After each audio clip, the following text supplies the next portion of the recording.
Hey everyone, this is Hefe. We got no futuristic in the house. You know, our Friday night show, staying hydrated, I see, on BlockParty. Yeah, we're gonna kick it off here pretty quick. We got a lot to talk about tonight. I've been taking a little break away. I've been touching some grass, going on some hikes, and it's crazy, man. You step away from Web3 for a couple days, and it's like you've been away for like a month. How's your week been going? What have you been up to this week? My week's been good. What did I do this week? It was in the U.S. Memorial Day on Monday. So on Monday, I took a boat trip. I went with a friend from my kickball team who owns a cool little pontoon. So we went out to a lake in, I think it's, what was it, Percy Priest. So I think this is where they had where Rizzle did the, what's it called? Rizzle Fest. Is that in Tennessee? Yeah, in Tennessee. So that Shit. campground park area, we went there and got on the lake on a pontoon that does like 35, 40 miles an hour. It was cloudy, but it was nice. And then on Wednesday, I went kayaking with the lady, and I got fucking annihilated by the sun because I was like, I'm Puerto Rican. I'll be fine. I'm just gonna get a light tan. And we were out there for 4 hours, and I got burnt. So like my leg is like I have a sunburn all the way up my thigh. Dang. It's not yesterday, but I'm gonna be a nice golden brown soon, so I'm fine with it. Yeah, you gotta. Sometimes you just gotta burn that first layer off, and then you're usually good after that. I get the It's same my way, version man. of- Like, yeah, growing up, like I never got sunburns. I think I got like a sunburn once, but then went to Mexico for like I think I was in Mexico for about 2 months. I was backpacking around when I finished high school, and yeah, that was like a constant sunburn for 2 months. Like my skin got charred off, man. Like I should have been using sunscreen back then for sure. Yeah, I tend to be a one and done. I'll get the one like my chest, my thighs, the parts that never get sun, that got sun are bright red. But now, like as the sunburn is lifting, I'm all like uniformly one tone except under my neck, which sucks because I had my beard in the way. But I also instantaneously ordered canopies for our kayaks. So little 8 foot covering. Canopies. Oh Yeah, they make shit. them. So Yeah. how's your stability on this thing? You know. It's good. Like I'll show you. Let me see if I can find the kayak. I'll go to. Let's switch to this. We'll go to Dick's Sporting. Dick's Sporting's good. Yeah, because the ones we got were on sale. Pelican kayaks. They were off. Like the price was a little less than. I think we got this one. Was it this one? It was like a $400 one that was marked down to $399 or $399 marked down. It was this one. It says Pelican Mustang 100X kayak. It's a sitting kayak. Do they have more pictures than just? Yeah. Okay, cool. Show us big. Sitting kayak. This is what it has. It has a little brace in the back. It comes with a little bag. What we did this week was I removed my bag back here and took off these bungees that you see and basically put a cooler full of these bad boys with water and like some snacks. And, I was fine. It was like, I had to be careful not to flip it, like do anything too crazy, Yeah. but it worked out really good. So the canopy, apparently these holes back here are for whatever. You could get like a kit that puts a plug, the canopy will go over and then you tie it down to parts up here. So it should be good. Yeah. And it was good. We were in Old Hickory Lake, and on Old Hickory Lake, we went across. It's like a pretty big lake. The thing was there was no shade, so we got cooked. She was smart and she kept putting on sunscreen, and I was an idiot and I got burned. But we went across the lake because there wasn't much traffic to a beach in Hendersonville. Like kind of parked on the beach and then went swimming. It was really cool. It was like a nice little 4 hour trip. Oh man, that sounds like a great time. Like, you know, I've had kayaking experiences, but not quite. Like, it really depends who you're going with and kind of what kind of kayak you have. I lived with a roomie who was really hardcore into river kayaking, like the whitewater river kayaking. And so he's like, "Hey man, I'll take you out kayaking one day." And I'm like, "All right, I'm down." Like these kayaks, like I've seen kayaking. It looks like a great time. And he took me out on whitewater, close to where we lived. There's some really good, apparently some world-class whitewater rafting spots. He's like, "Hey man, we'll just take you down. Like, there's different classes. So the classes, it's kind of morbid, but the classes, like the way they rank the classes of whitewater rafting is by how many people have died on that trail. So if Oh like, crap.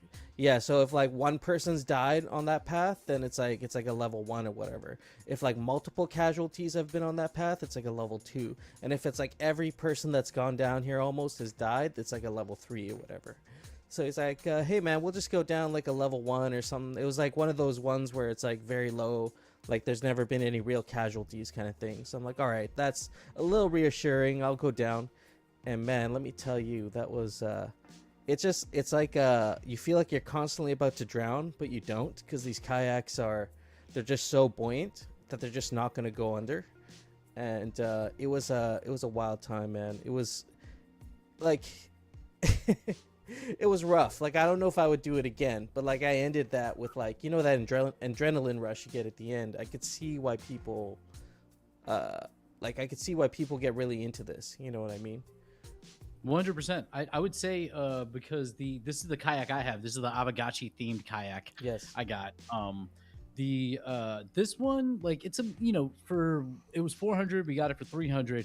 There's one for 200 that just doesn't have, like, you know, the little amenities like the padding, the good seat. There's like inside their little footrest, like those kind of things. But this is like a good general run of the mill, right in the middle kayak. Like when I was younger, I had little speed kayaks, like tiny ones as a Boy Scout, and you could fly on those things. They were a little smaller, a little thinner, but they're like, the only thing is, because like you said, they are super buoyant if you flip over in one, because you sit in this, you got to be very careful so that you can get out, like either flip it back or, you know, dive out of the damn thing. Mm-hmm. Yeah, so I carry a life jacket, but I'm a swimmer, like from, you know, being a Boy Scout. Nice. So I don't wear it. I put it at the bottom of the boat. I figure not the bottom, but like, you know, where my feet are at. So I figure if I flip, at least the boat's gonna still like have a little bit more buoyancy for me to have a chance to get out of it. Yeah, have you actually flipped off this thing in the open water yet? No. This one we've gone out twice so far. So the way I'm thinking about it is, we were supposed to go on Wednesday to with her friends kayaking down a river, but they canceled because they thought it was going to rain. It turned out that it was a beautiful day, so we went with our kayaks. We were going to rent the kayaks for this river because we figured get the kayak that they have for this type of water because it's going to probably match, and we don't know if ours will. So with that, we're going to pay $50 for the rental and for the experience. So the way I'm thinking is like, we just literally need to get 6 of these experiences, or for both of us, it'd be 10 to cover the price of these kayaks. And then it'd be like, you know, oh, now the return on investment is we just own kayaks and we can go whenever we want. So when we go out, I usually have my cell phone on me, and we're carrying booze and shit, and it's just more leisurely. I don't think we're going to try to flip them on purpose. Right. We'll more likely just go to shore because like it's in a lake that we're in. So you can get really close to like you could go along the shore and just like step out anywhere because it gets like just a couple feet deep at certain points, like closer to shore. That's But a nice little safety net, you know, as you're kind of starting out, so you could learn how to. Because I've seen people get back in, but it's really just it's not even upper body strength. It's just like your ability to know how to get in. You know what I mean? It's yeah. You know, I can't do it. I've flipped out of a kayak and done exactly what you've done. You know, I had like a little ankle strap and just swam back to shore, and I'm not a super strong swimmer, so it's kind of like trying to get out as quick as I can, you know. No, that's how I felt when I had the sunburn, because what we did was, which was risky, when we first got in the water, I was like, hey, let's go across the lake, there's no traffic here, it's like 1 p.m. And she's like, no, let's kind of chill just in case a boat comes. So we went down like the shore a good distance, and then she's like, now let's go across because there's a beach. So it's like we kind of hesitated for a few minutes, and like a huge barge went by, and we're like, holy crap, because those waves are intense. Yeah. So we have to time it so that we're going across so that we don't really hit any boats, which we did well. But on the way back, after we swam, we were being all romantic in the little beach water. And then it's like the sun is just fucking beating down on me. And I'm just like, she's tired. She's been kayaking for a long time. It takes like 15, 20 minutes to get across the lake. Right. But I'm like trying to haul ass because I know I'm like burning every second that I'm still out there. It was fun, but at the end it was rough because I was like, we were eating flaming hot Cheetos and it was not helping the situation. Oh man, that sounds like one of those times. It's like you're having a good time, but there's some things adding up, like stacking against you. Your time's limited up there, you know. We do have an inflatable boat, and we also have a paddle. What do you call it? A paddle board. that we go okay. out on. And so I'm still not proficient enough with the paddleboard to actually stand up and do it like the way you see it. I'm on my knees kind of paddleboarding, but it's a real core workout. Oh yeah. Same with kayaking too. I can imagine, like, really good for your core. Yeah, like doing it, it was my off gym day, but if it was like strong shoulders and back, because like usually when I'm doing in this kayak is I sit all the way back in it and I pull my legs out and put them on the front. So the one thing is this kayak gets hot as hell and like in the sunlight, so I had to constantly like if I didn't have my legs on the top of the boat, I would have to splash the boat first to put my legs up so they wouldn't melt. But I would just kind of hang out and kind of paddle like that. But if you sit up and you're sitting like in it with your feet against it, you can move real quick, but it's a lot of shoulders. That reminds me. Are you familiar with what a dragon boat is? Have you seen this? The dragon boat festivals, or I don't know if they have dragon boat festivals down in Tennessee, but it's a long skinny boat, and it has probably about, I want to say, around 20 people on it. 10 one way, 10 the other way. There's 2 rows, and each person has a paddle. You could think of like a miniature Viking ship paddle boat. There you go, right there. Yeah, dragon boat. So that article, I don't know if that's representative of my experience, but that definitely that's a dragon boat right there. And you see the guy on the end, that's a drummer. So that guy's actually drumming to a certain beat. He has a beat going. And everybody else is trying to basically in sync paddle to the beat of the drum. And these boats are entered into races called regattas. So you go to the regatta, the dragon boat regatta, and you have your team, and it's like a whole event. It's kind of like, some of these bigger, like smaller versions of these Olympic events, something like that. And so, yeah, you're racing side by side. You got the guys drumming, you got everyone paddling in sync, and whoever can paddle the fastest, but also the most rhythmically, usually has the best chance at winning these races. So yeah. I spent one season actually, and I didn't spend a whole lot of time on the boat, but I did get to enter 1 or 2 of these like dragon boat regattas, because I knew the guy who organized them. He was actually our landlord. He's one of the organizers for this type of event, and I've got to actually experience that, and honestly was not that great at it, but it takes practice to like be able to actually do it, not only to the beat of the drum, but like in sync with the person behind you and the person in front of you. Because if you're not, you're gonna smack paddles, right? And you get the dirtiest looks too. It's it's pretty funny actually. Yeah, it reminds me of just like canoes, which is a really long canoe, and your timing doesn't matter because you want to ideally, like, it's like when you're rowing a boat, you want that to be smooth and in sync so the boat just continues going straight, because if you're off a little bit, it's going to start veering to the left or the right depending on which side is off. So it is like, it becomes a real cool rhythmic thing. Yeah, totally. And that was my experience kind of with rowing machines. I don't have very much kayak experience aside from that one really crazy experience. I'd be down for something more chill. I'd be down for like an ocean kayak, go out on the water, maybe do some fishing, kayak fishing. I want to do fishing, but I won't eat the fish. The lady doesn't want to fish, and it's like, I like fishing because it's very chill, but like when I did it as a Boy Scout, I would cut up the fish and then use them to catch bigger fish, but there was no end game to this. Like, I wouldn't do anything with the fish, so now I feel like it's kind of fucked because I'm just gonna catch fish and then throw them back, which is like, it's a little rude. It's a little rude. Yeah, it's like, sorry guys, like, give them a little fresh air. Yeah, and there's a lot of fish in there. Like, I see them jumping up. You see them pop up in the water. So it's just like, we have pelicans, which I love. I was out on the pontoon boat, and on my camera, I have some photos. It was kind of it was difficult to do because I've never shot photos on a moving boat, especially going, like, the guy is like kind of learning how to drive, so he like hits throttle without saying anything, and everybody goes flying. standing up topless trying to take pictures of pelicans that are like flying by. But yeah, there are like some dope large birds all over the place. I kind of dig it. You gotta touch grass, friends. Touch some water. Absolutely. Touch water, touch grass.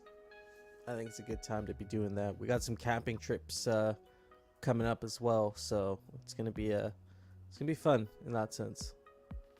I want to do the same. I'm trying to plan it out with lady friend. We're gonna rent a pontoon for our birthdays because our birthdays are 2 weeks apart, so one in the middle. And then I want to make it so that we go on a trip together. Like we've done like mini trips, but it'd be cool to like just go somewhere like for a weekend. It doesn't even have to be that far away. Go camping, bring the kayaks. Like we have the whole setup. I know how to like tie it up so it doesn't kill anybody now. To like just enjoy some time. Like it doesn't have to be a lot because you know you're always like hustling and working, but like a weekend here or there, like just have some good experiences. For me personally, I like to go where like there is cell service, but it's kind of like limited, you know.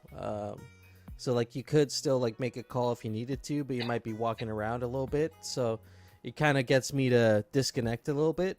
But still, like you said, close enough to town, you know, like there's a spot that we know that's only like half an hour from here. So close enough to town that if you need to actually like do something, you could just like drive in and quickly do it and leave. Yeah, it's kind of cool. Like the place we were at, Percy Priest, Rizzlefest was there. You can camp there. So like while we were out the first day on the pontoon, you can see people camped on the shore, like with their kayaks and everything. I was like, that's cool. Like I'm not from a place that you can do that. If you camp out, someone's gonna murder you. Like they're gonna rob you. Really? Like, dang. Yeah, I mean you can't sit in the Bronx. Hell no. Like oh, you're talking about the Bronx. Sorry, I thought you were talking about Tennessee. I was like, man, I thought Tennessee was supposed to be like this warm, wonderful place. Yeah, it's nice. Like Nashville isn't like any other big city. There is some level of crime, but it's nowhere near what I'm used to. Right. But you know, that is like 20 minutes from here, so that's more suburban. 20-30 minutes from here, so it's an interesting chill vibe. And I love that my kickball friends, I got to talk to them because I'm supposed to be doing something tomorrow potentially. I have to get more information. He's the guy with the pontoon, real cool dude. He's like a Web 2. He's actually a big deal on Web 2, something with Google. Oh dang. Yeah, because he was asking me about places to stay in New York, because where the Google offices are, the headquarters in New York, are right near where my dog walk is. So I was like suggesting like, hey, get a hotel anywhere nearby. Don't go to Times Square because you're going to be wasting time getting there and paying way more. Yeah, it's good to know all those little New York hacks for sure. Yeah, and that motherfucking kick. He has a leg. What have you done this week? Anything in the news, in the crypto sphere or general like news hit you like that you've been thinking about or like want to talk about? In the general sphere, I mean, not in the general sphere, so to speak. Like I've been spending a lot of time. I actually have a puppy. I have a new dog. It's actually Natasha's dog that she just got. He's a 8-week-old German Shepherd. So you can imagine what my nights are like. Because we kind of take turns like looking after the dog, but it's a responsibility, you know what I mean? So it does take up a bit of time, and this dog is at that moment in its life where if you spend a little bit of time to really train it properly, you know, every hour you spend here is going to be 10 hours, 20 hours of training you're not going to have to do later. So just kind of yeah, what do you got there? Oh dang. This is my lady friend's dog, Max. She took a picture with the hat on. Yes, I told her send me some pictures. Hey, so I'm gonna get some pictures. Yeah. What I was thinking about, and I'm gonna bring it up tomorrow. It is low hanging fruit. I am surprised that no one in Aavegotchi has pushed like a social media thing of, hey, like I want to do a general one. Say, hey, all NFT communities, show me some of your favorite merch on your pets, because everybody has merch and everybody has pets. I'm surprised we haven't done that within the community itself, saying, hey, Gotchi gang, show us your pets. Show us your pets rocking Gotchi socks or something. Oh, man. Yeah, this is Max. He's a ham. He's completely a ham. Let me share some pictures here. Yeah, she sent me like a billion pictures. I'm like, I'm going to make this man social media famous. He keeps eating my bread and getting his fur in my eye, but he's cool otherwise. Oh So this man. German Shepherd puppy that you have, show us a picture, please. Yeah, let me grab a picture here for you guys. Where would I have it? I also upgraded the OS, like the operating system on my phone. I'm no longer a Google person or anything person. I've like totally de-Googled everything, and like my life is like kind of inconvenient. It has been for this week while I'm trying to figure everything out. Because I just updated the security on my phone to something called Graphene OS, and it's basically a kind of a more stripped down version of what you get with the Google phone. So it doesn't have a lot of the apps, but it has open source apps that you can use that are equivalent. Like there's a YouTube equivalent that's basically a different front end for YouTube. There's like all these different apps, and you got to figure out like what apps you used to use, and it's overly complicated. So it's made actually like even doing something like this a little bit complicated. But like, actually, I have Discord on this phone. Here, hang on. Sharing our Twitter space. I mean the what's it called? BlockParty. Yeah. So what made you switch this, man? Because when you speak about this, it's kind of making me think of this like post I retweeted. It made me think of you when I retweeted it. Where is it? This one. I love this.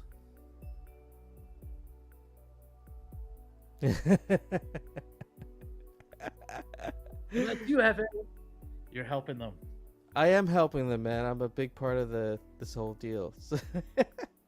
Did you hear about the simulation that went? I don't know if it's a true story or not, but it was like a military AI drone simulation with an operator, and like the drone had like its operation, its mission, and the operator was giving it directives. And at some point, the drone decided that the mission would be executable faster, more efficiently if it got rid of the operator. So in the simulation, it killed the operator. Ooh. And then completed the task. It did not complete the task. And then completed. I think it completed the task after that. I might be misquoting it because I read it yesterday while I was pretty lit. But I've been seeing people talk about it on Twitter. Let me look for it real quick. Here, I'll just show you guys pictures of my phone. So there's my dog. That's Luca. That's with Natasha there. You guys can see on the live stream.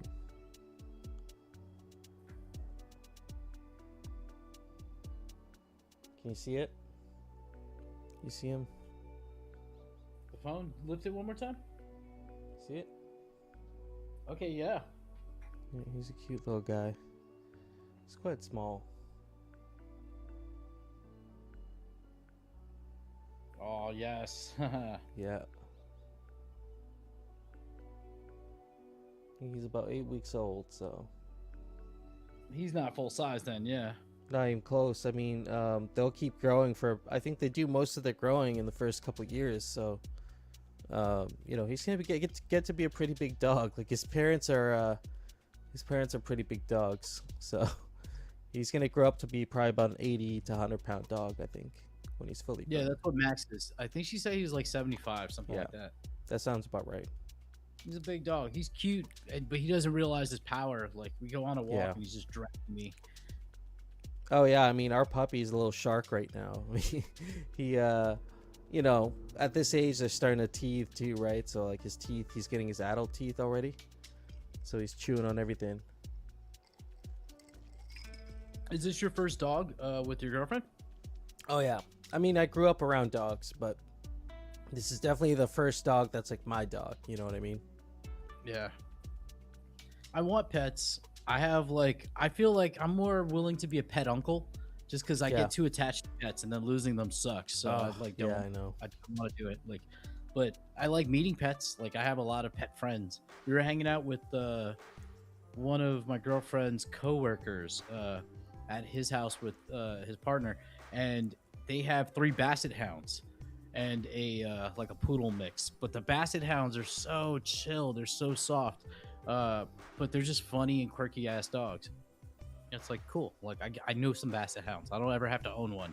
I've like met and got to know these guys, their personality at least, which was cool. I loved it. he's an active dog. I think he's gonna be an active dog, and I think that also depends on the type of dog that you want. So, like I go on quite a bit of hikes. I like being outdoors. I also go places where there are a lot of bears, and it's kind of nice to have like a big dog with you. And there's a lot of black bears, grizzly bears around. Yeah. So when we met in Denver, you gave me the impression that you're very much like a Boy Scout, in the sense that you have like everything ready in your little bag, you're ready to go. I also have a little fanny pack now to make things easier. But are you the type of person that's going to train your dog like on that high military level? Yeah, so there's like levels of protection dogs, right? There's like a level 1 protection, 2, 3. I do want my dog to have some level of training, even if it's the most basic level, because that's the other thing with these dogs is like it's a big dog, and I wouldn't want it to misdirect its aggression. It's going to be an aggressive dog sometimes. They have a lot of energy, and you can just tell in their nature the way, I was around, I spent probably 5 or 6 years living with a bunch of roomies, and we had a German Mastiff, like he was like a German Shepherd Mastiff cross. So he was a big dog. He's a big old dog, and he would like to wrestle with you every now and then. And to somebody who wasn't used to seeing that, they would think that he's like trying to attack me, but he would never actually like dig his like teeth into me. It was always very much playful kind of thing. So you got to have that sort of, I find you got to have that sort of energy also. Otherwise the dog starts to become kind of we have friends who got a Rottweiler, and they kind of let that dog become the alpha of the house, and now they're dealing with all these problems of having your dog basically lead you. Now it's trained you to do whatever it wants. And so, yeah, I think there's a level of training, protection training would go a long way with a dog like this. Yeah, I think my girlfriend has done some levels of protection training. She loves German Shepherds. Her mom's like a police officer, so she's like always had big dogs around her. But he's such a goofy, soft dog. Like he's very whiny. Like if something's not right, he's like, like he'll come over here when I'm streaming. He'll start like kind of whining, like, I need water. Like, he's not like very aggressive. But I've seen him. Her roommate has a pit bull, and they're both sweet dogs, but they get wrestling, and it's like aggressive. He actually broke his tail. I think they think it's when they were playing together. Like he might have fallen and broke his tail. So like his tail had this like kind of like weird. Yeah, it was bad for like a few weeks. She ended up spending $2,700 on the whole endeavor. But the tail's fine. She was just worried that they were gonna have to cut it off, because if it breaks, and it's bad enough, they will remove the tail. Yeah, so it's like. Oh dang. Yeah, I mean that's the other thing with dogs too, is like that's the first thing I wanted to do is get insurance on it, because I just don't know, man. I can be paranoid. It's a Ponzi? It's a Ponzi. I've had friends who have insurance, close friends who have had insurance, still had to pay out the pocket like crazy amounts of money, and their dog died anyway. Like, I mean, going into debt, like for the dog, even with insurance. But this person also wanted to clone the dog, so they were already on a different wavelength. Yeah, they were like, it's only $50,000 to clone this dog, and I'm like, you don't know if it's gonna be the same. It's gonna look the same, but like, I wouldn't just roll the dice, get another dog. I was gonna say, at the end of the day, they're the most lovable animals, man's best companion, right? But at the end of the day, it's a dog. Like, my dog's not allowed on my couches. He's not allowed in my bed. He could try, but he's not getting in there, and even with the German Mastiff, he would try to do shit like that, and I just never let it happen. After a while, he kind of got the message, but like, he's a dog at the end of the day. I definitely think like more people got to realize that, especially with big dogs, because they treat them like they're playmates, and then the dog ends up becoming the one who leads you, right? So yeah, I end up doing that. Like, I could be the alpha with the dog, but I'll sleep with it. Like, we can sleep in the same bed. But do with the crazy dog. That. Yeah. Like, I'm like, we're on the same level. Like, I'm a dumbass. Like, we're on the same level. So I've always loved like dogs and cats, but being a dog walker and stuff, I prefer cats. But to be honest, all of the pets I've ever had in my life, that like for a family, or I didn't really have pets after I moved out of my parents' house. They were all found on the street. We never bought a pet. It was like, oh, mom, I found a cat. Can we keep it? And it's like, all right, yeah. So if I'm gonna get a pet, it's probably gonna be one that's homeless. Like let the pet find you, kind of thing. Yeah, man, that's how like I meet the women I date. So why not the pets? Fair enough, man. It's a good philosophy to have in life. I think you attract the energy. You know, you manifest what you want in your life, and it comes to you. Sometimes, you know. Yeah, for I sure. believe in manifest. You know, the secret. I think there is something to it to a degree. Do your own research, but yeah, we don't want to go down that rabbit hole. That's a whole different thing. T-Bird, that's a beautiful dog. My brother has Shep Malinois. I can't pronounce it. Yeah, those are such beautiful dogs. But they're wild to tame. Like they're hard. Like they're bitey. Even when they're grown up, they're bitey. They like to just bite things. Yeah, beautiful dogs though. But trained, you know, T-Bird saying his is trained protective dog. So like when they are trained, they really channel that ability that they have into something that's really useful. It's like if you added utility to your dog, basically. Yeah.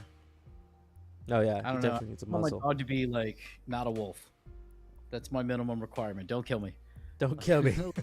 I lay next to her dog. She's like, he's so cute, and I'm like, I just remember my dog, like my first dog walking job. The owner always told me, he's like, never put your face in your dog's face. Even if you own it and you're best friends, it is still an animal. Never put your face to the, and like if I'm cool with a dog, I won't. But I've had dogs snap at me just randomly, so it's like I'm always like, all right, man. Like that's like, Dap. All right, I get you. You're a little wild. Like I could be a little wild too. We get it. Like we'll just hold our distance and respect each other. No, that's the way for sure. So I mean, you've been around dogs for a lot of your life, though, because you said you were a dog walker. You know, you got to have a certain, you gotta have a certain demeanor when you're around like so many dogs all the time, for sure. Like I'm starting to see that, you know, raising a young dog, seeing its like psyche, how it behaves with things. Yeah. So what I would warn against, like with young dogs, be careful about how you socialize it. You want to socialize a dog, but I've seen many dogs, like puppies, that will come to a dog run, and it's one of their first experiences socializing. And there's a dog that doesn't know how to play and that attacks the puppy, and the puppy now is scarred. And it's a very like if you get them from that puppy stage into like semi formed adulthood, like that first 8 months, first year, without a bad social experience, they'll tend to be really chill dogs. But if they have a bad social experience during that time, they tend to get fucked. So you have to be very careful. So I would always like avoid dog walks, like dog runs with random dogs off leash for puppies, because puppies don't, they're still learning the rules of play for dogs. But the other thing I would say is I'm not really an authoritative owner. Like I'll be alpha if I have to be, but I tend to treat them like we're equals. Yeah. Either that they're leading me or I'm leading them. We're just kind of moving together. Yeah, that's fair. Like, some people are like on that super obedience, like military level, training with their dog. And I get it. I realized that. Yeah. I realized on the first couple days, right? Like it's a puppy. He's going to do things. He's going to be a puppy. And I guess like that's a lot of the advice you get from people is like, keep him away from dogs that are super aggressive, that are going to be, I mean, he's not even fully vaccinated yet, so we haven't really taken him around any other dogs, but he's been meeting family members. He met some of the neighbors the other day. Gets a little freaked out if he smells other dogs because he's still kind of like young. But, there'll be time. I think we should start kind of at least showing him other dogs that are around, even if they're not playing together. Yeah, that'll be good. Other dogs, maybe some cats. What are you sipping there, friend? Ooh, yeah. So I'm doing these. I think you'll like this. This is it's called Olé Cocktail Company. They kind of do. It's like kind of like what you got there with the White Claws, but it's like a mixed cocktail essentially. This one's Tequila Sunrise. What is this? This is spiked sparkling. It's just tangerine with a hint of tangerine. White Claw, right? Yeah, just a White Claw with tangerine. The black cherry is my favorite one. I love the black cherry. Black cherry is my favorite, but I drank all those on the lake. So what Yeah. we basically she chilled here for a few days. We had a cooler full of White Claw, so we just emptied them into my fridge before she left. But they're all like like the variety pack, so it's like watermelon and peach and all these other ones that I never want to drink. So tangerine was the middle ground. Yeah. Yeah, I'm not a huge fan of these tequila sunrise ones, but this company they make a Moscow Mule in a can that's actually really good, and I mixed that with a little bit of ginger ale, and it's so good. It's one of my favorite drinks. But like you said, you get 4 in a box out of 12, so then you have 8 more you got to just drink. You need to. It's not a mule though if you don't have a copper mug. Get a copper mug and then serve it that, and then it's like the full mule feel. Yeah, you're talking. Yeah, you know what you're talking about, man. I got. Yeah, get like a fancy copper mug. You only need like just you and your lady plus guests, 2. maybe 4 of them. Yeah, 4 exactly. Yeah. Check out Home Goods or something. There's a Home Goods plug right here.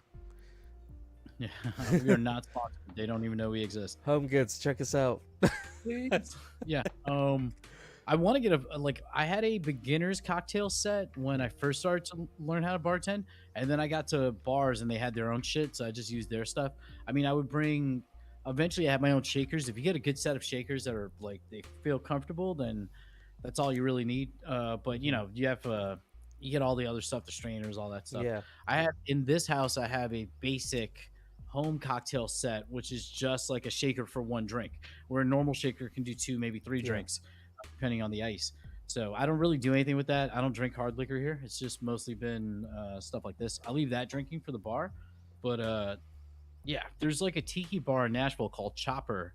That's fire. They have like, we always laugh. My lady friend loves it. The drinks are like 15, 20 bucks. They have a warning that you can only get 2 drinks, and some of the drinks you can only get 1 drink because it's like 4 ounces of alcohol. Oh. But they come in these huge tiki mugs that are like cool as fuck. Actually, give me a second. I'll go grab it because I have one. Dang, that's pretty. Yeah, that sounds pretty dope, actually.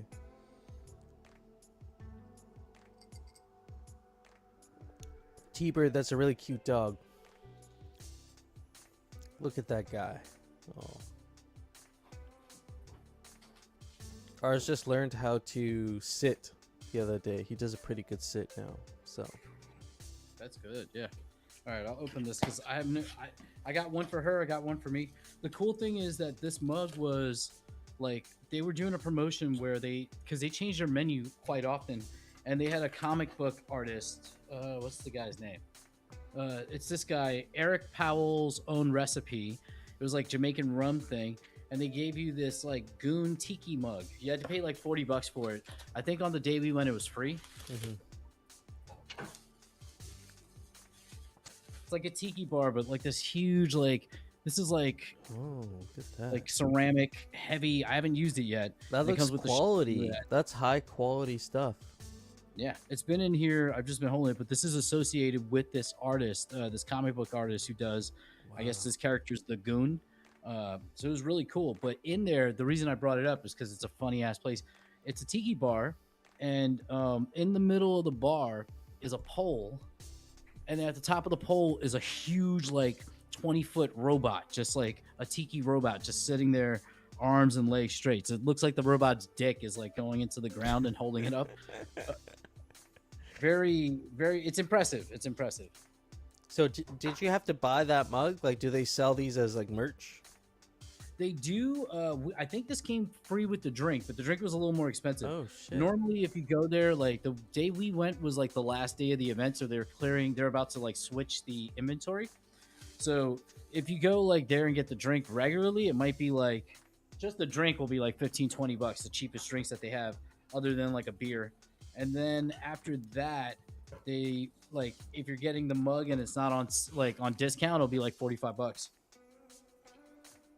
Okay, well, I mean, still though, like very collectible, and like those drinks sound really good too. Like we just went to, yeah, they sound pretty dope. We just went to a bar called Cannon Bar in Seattle. This was near the end of our East Denver trip, coming back home. We stopped there for the night. And they're a very old kind of speakeasy. They've been in Seattle for a very long time. and wall to wall, all different kinds of alcohol from around the world through all different ages. Like they got spirits from like the 1900s, early 1900s, and they make like really crazy like margaritas and stuff. And so I ordered this drink called like what was it called? DK Donkey Kong something. It was like a Donkey Kong themed drink, and it was like this banana liqueur flavored drink that, like you said, had like 4 ounces of alcohol, but came in an old school Nintendo game cartridge. They like gutted the cartridge out, and it came in like this game cartridge. It was like the coolest thing ever, man. I don't know. It was like it was one of the few times where I'm like, yeah, this drink's like $20, you know, but it was like an experience, you know, just being there and having that. Did you because you mentioned like game cartridge, did you see the thing? It's a like Game Boy that generates seed phrases for hardware wallets. I seen someone do that. It looked like more of a DIY thing though, right? Like someone was doing this as a project. No, Or is it it's like an actual product? It's a product. Yeah, they were talking about it as a product. Let me see if I can find it. Is this like on Kickstarter or? Actually, I think I found it.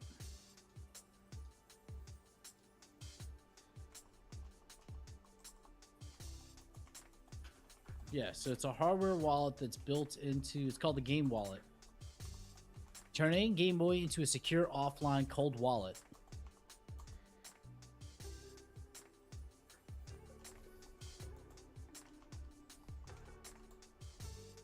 See if I can find the company. Use KP.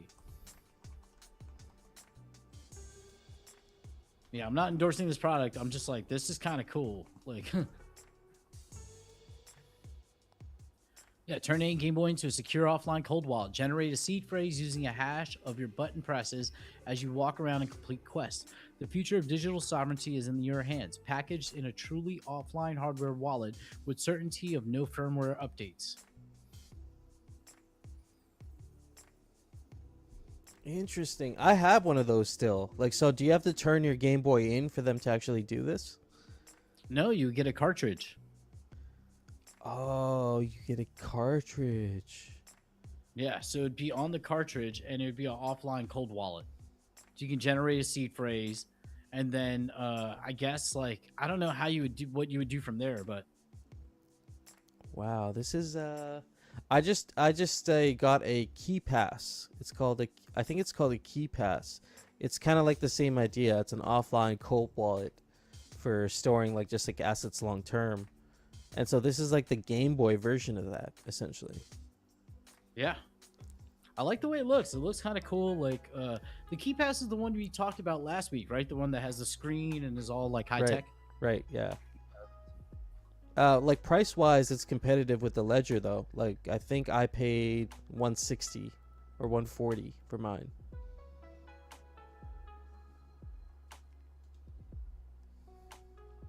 That's not bad at all.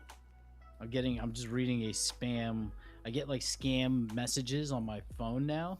It's annoying. It's like people trying to say, "Hey, your account's been compromised," or like, "You've been approved for like a $54,000 loan based on where you live." It's like, leave me the fuck alone. I don't care about your messages. Yeah. So how long did it take to set up the keypad? Key pass. I haven't got it yet. I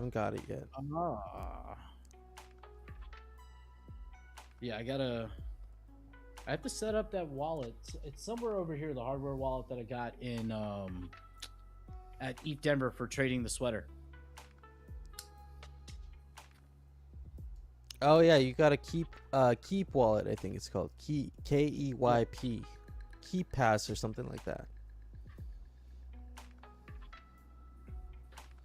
Yeah, I have to look it up. It's somewhere in this room. I'm just kind of leaving it right now. Look at T-Bird's post right here from November 2022.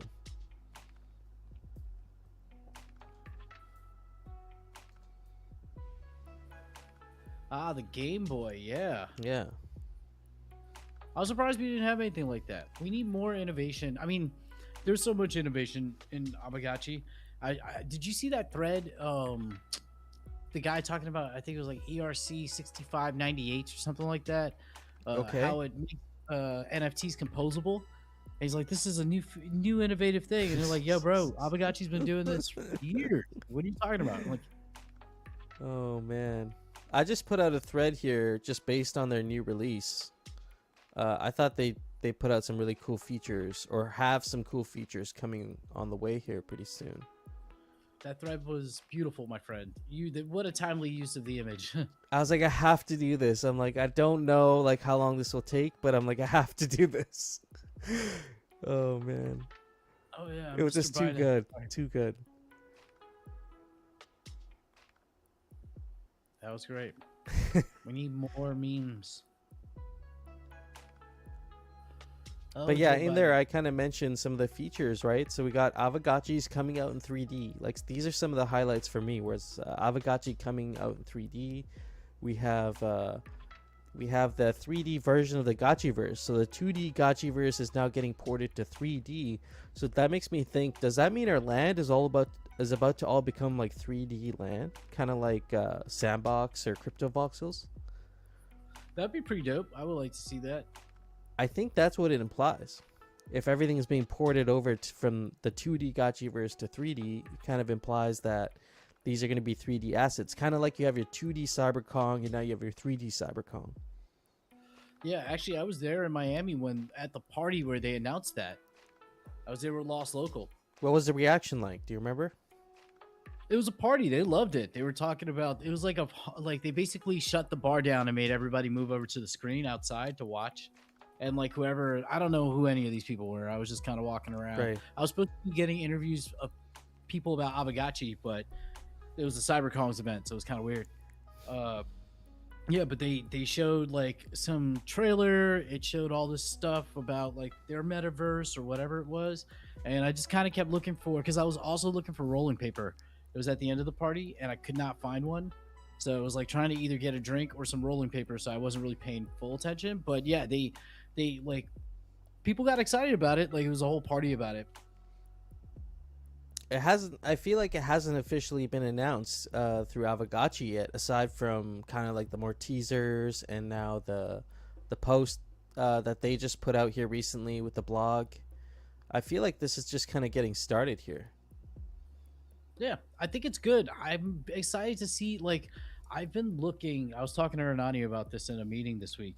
I've been looking and scouring, and like I've been listening to a lot of Twitter spaces about Web3 stuff, and a lot of the move seems to be towards mobile. So Yeah. it becomes more difficult for rental stuff because everybody's going to free to play. But there are instances where things are going to get kind of like where, you know, these assets that are more expensive will still be utilized within games. I was thinking about like Yuga. They kind of like talked about our other side. It seems like Cool Cats are now going to be included in it. When that news came out, the price went down on Cool Cats. It made me so annoyed. I was like, oh, this should give a little pump. And it's like, nope, going lower. Oh, why do you think it went lower? I don't know. It's at like points. It was at like 0.8 ETH. So it's lower than what I bought it in, but I've held it at this point for almost 2 years. But I sold off the other ones for profit, so it's like I don't mind holding it. Yeah, I'm you just waiting want to for- see what happens, right? I mean, maybe this could, like, it seems like they still have some kind of momentum going on. Yeah. Plus, I've been like more aggressive. I've been having more fun flipping Polygon NFTs because they're just easier to buy. I feel like I have a big bag, even with just 100 Matic. You could buy a lot of like. I went to one of these that was minting, and I minted 200 of them. I have like 4% of the 200? supply. Oh yeah. Holy shit, It was like dude. it's 0.1 Matic per mint, and you could do you know, like 20 at a time.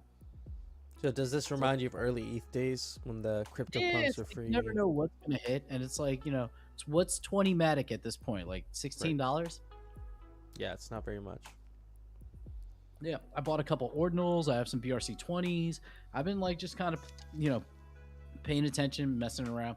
I think this 3D stuff though is going to be really cool. I wonder what the timeline is for it to come out. I feel like we'll see something this year.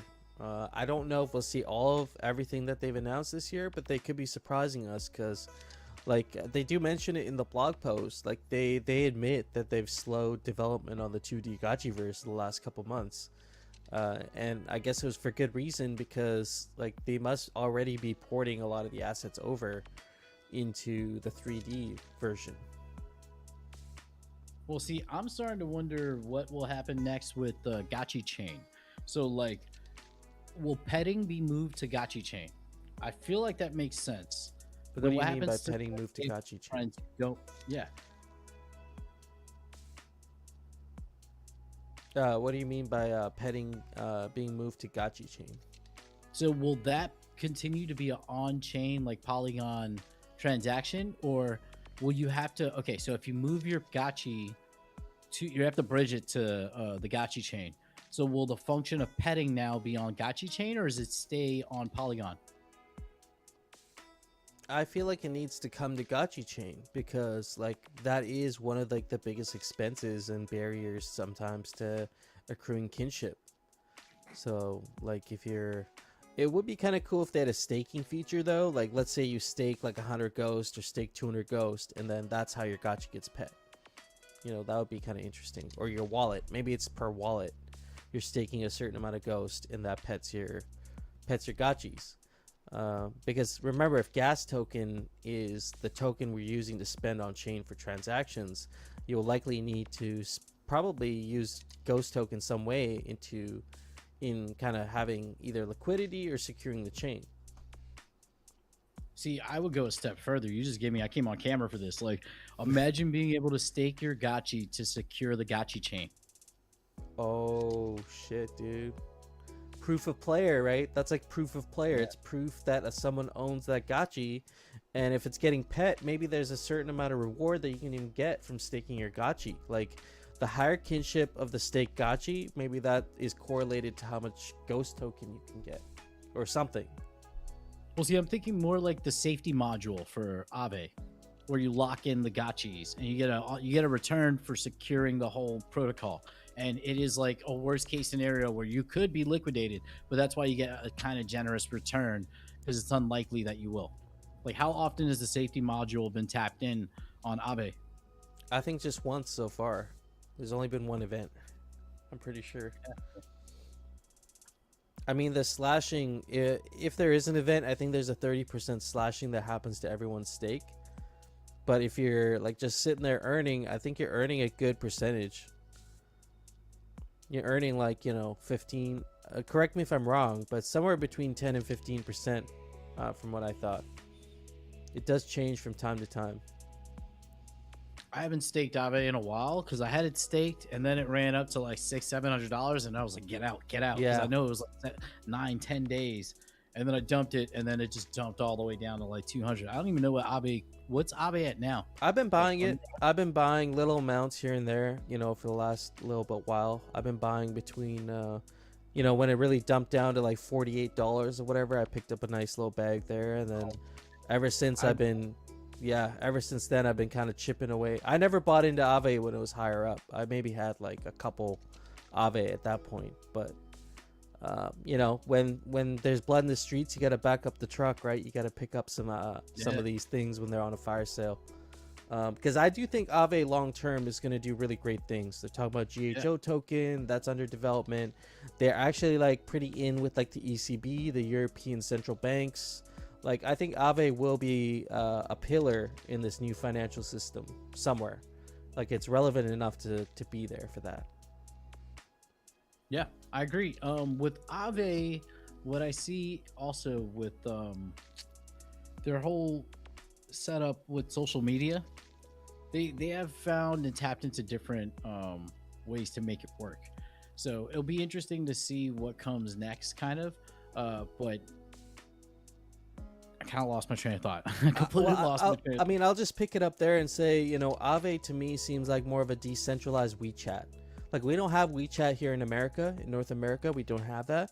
But like we could be familiar with the concept of this app where it's your bank, it's your social media app, it's your finance app, it's your gaming app, it's all these different apps that are in one place, and you kind of use the same currency and you're paying for it in a certain currency. In their case, it's Japanese or Chinese yen. But for us, it would be something like the Aave token, or maybe there's some other token. Maybe you're paying in GHO. Maybe GHO is the ecosystem token. But that's kind of where I could see Aave going. Just my personal kind of take on it. It's just amazing because I remember getting into Aave, like these prices are DeFi summer 2020 Yeah. rather. Mm-hmm. Like I remember Aave dipping down to $27, and I was like, that's when I bought more. And then it started skyrocketing. I sold some at like $100, then at like 200, and then I just kind of clamped down because I was like, it's just running. So at these levels, 48 makes sense. I just remember when it got to 600-700, and I'm like, it's worth more than what it's holding. That makes no sense. Yeah. And I told all my friends, I was like, time to get out, time to get out. I'm like, yeah, I was the only one that did. Yeah, I think anywhere between 500 and 700 was a good opportunity for a couple months there to actually get out of your Aave stuff. I had no money back then. I was going through some tough times financially, so I didn't actually. And maybe I consider that a blessing now because I would have probably went in and bought Aave and Chainlink and all these things, you know, that were, in my opinion, back then kind of overpriced for what they were at that time. Maybe now it's different. It's kind of flipped, in my opinion, the other way, where there is value to be had now if you know where to look. And I'm not going to provide any financial advice, but you could see, you know, you could see who's building in this space right now and place your bets accordingly. Yeah, I totally agree. So I have to switch out my laundry. So as a transition, because we just hit the top of the hour, we're about to. Hefe, can you talk a little bit about your fake gacha? You were talking about you have one that you're going to be throwing in the queue, or will be throwing in the queue, or you're working on currently. Can you give the audience a little bit of an update? Yeah, let me throw it up. Let me actually get it up on screen here, and let's have a look at it.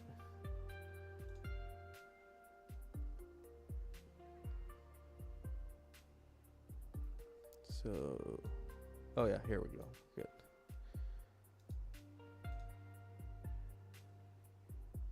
So this is my fake gachi. We're gonna talk about here. We got the GMI wallet. I'm gonna make sure connected, and we might even do a live minting here. Let's see. Maybe we might need to come up with a description and a couple things there, but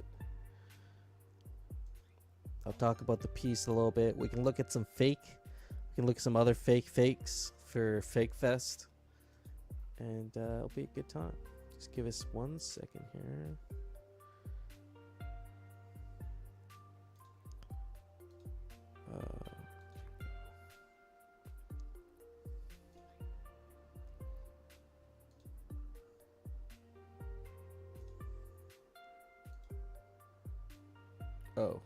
One sec. Here we go. This is it.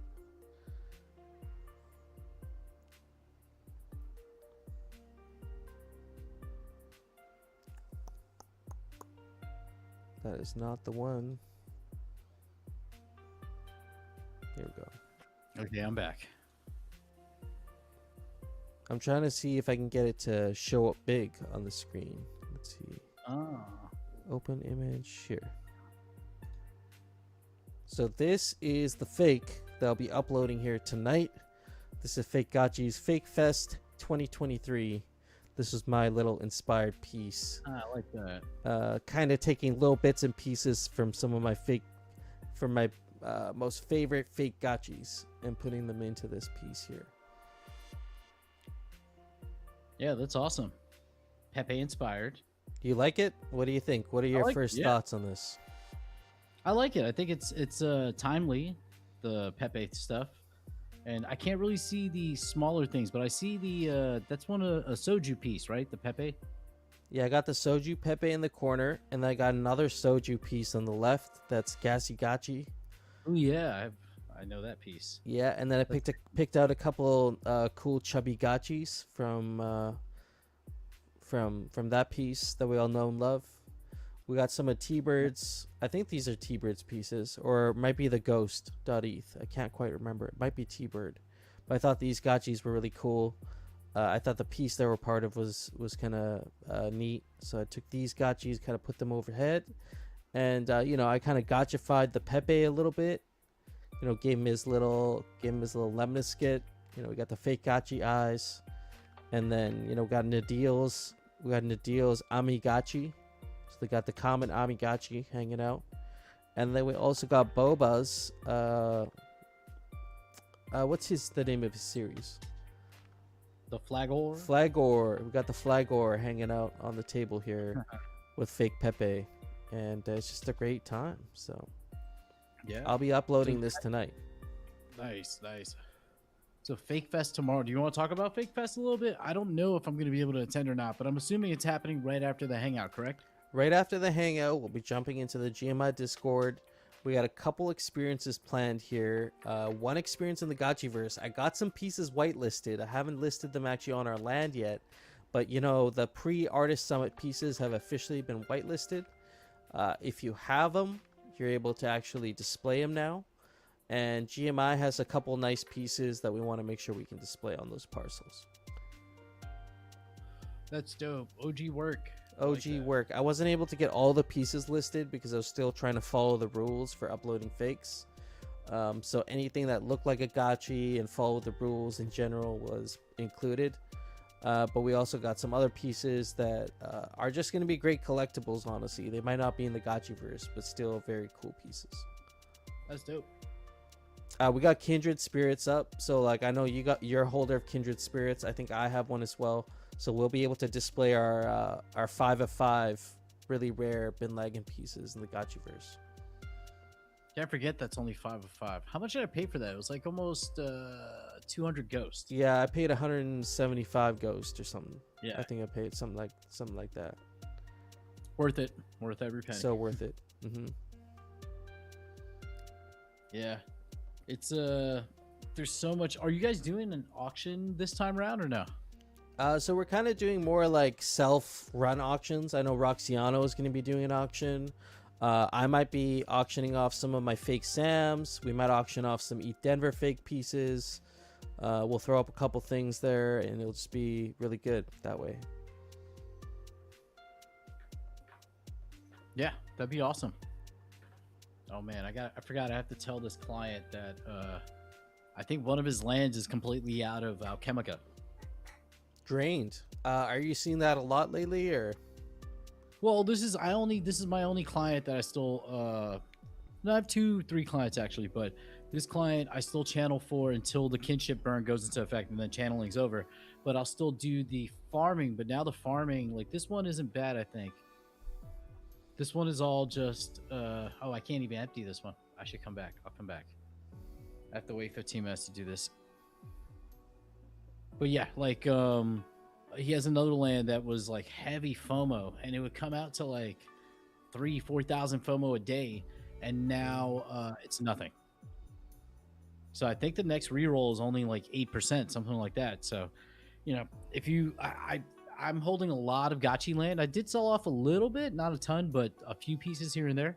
But I'm still holding a lot because eventually people are going to drain their land and need new land. And I think the meta shifts back to Alchemica prices. But I was gonna say, I think the long game is gonna be in favor of Alchemica. It's just about how long your time preference is with that. I think it's gonna happen. Yeah, if you outlast extractions, you know, eventually it'll potentially take a turn. Like, well, I'm pretty confident in that.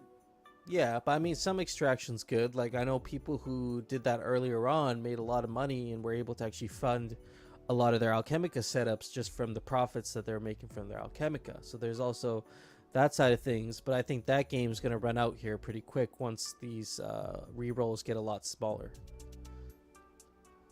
Yeah, which is, I think, happening now. So yeah. Alchemica spending competition should, I hope these people geared it towards building more on new land. Yeah. Because that does create a burn if you destroy your stuff, you know? Yeah. Just checking. I've been giving away a lot of raffle tickets, so I have to pick them up when they're cheap. Let's have a look at fake gachis here and see what fake gachis we got in the queue. Do I already have fake gachis open? No, okay. The queue. Yeah, I gave away a fake gachi yesterday on Orium Game Night. It was like the bizarre piece, so kind of cool. Nice. Now in the queue, I've never seen. Are these all in the queue right now? Yep. Go to the queue. Wow, the queue's bustling right now. Look at this. Yeah, we got Princess Pegasus Nimbus by Supreme Pablo. My Toy Gachi. It's a 5 of 5.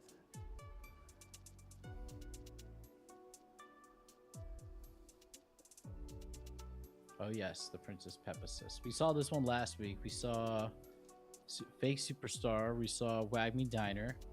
We did not see the Man in Plaid. Did we? I don't think so. Well, past the mint. Let's look at it. I'm not gonna lie. This is Sergey, right? And I think this is cool. But we're on a okay. Let's just read the description before I say what I think. The Big Mac eating, plaid shirt wearing Chad. He holds the Oracle, the last piece needed for the God Protocol. SN equals SN. My initial thoughts. It looks like the Chainlink logo is like a cock ring. Look where it is. Like wow. It's in a weird place. Look at that smile too. He looks like a perv. Like, he's like, yeah. Oh man. I love this piece though. It's a good piece. I just wish the Chainlink.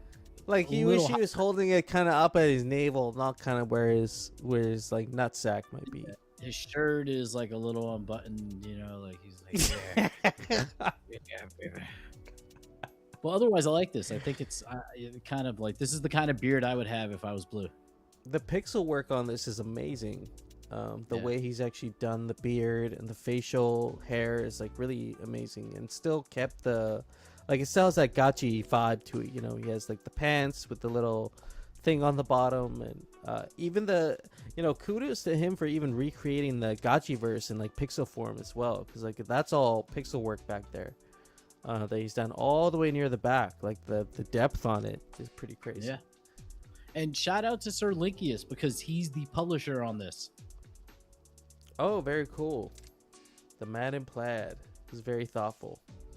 Yeah, he is a Chainlink. He's Link Marine, so definitely. I like this piece. I would definitely get it. It does remind me of like, it's like, oh crap, but otherwise I love it.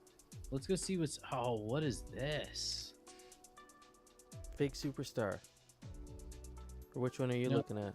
Superstar. I went down. The Bob Gachi 2 Infinite Joy. Yeah, do you have a Bob Gachi? No, I never was able to get one. Dang, dude. You don't have a Bob Gachi. I don't have a Bob Gachi. I got priced out of that. The Gachi Inception piece looks pretty fire too.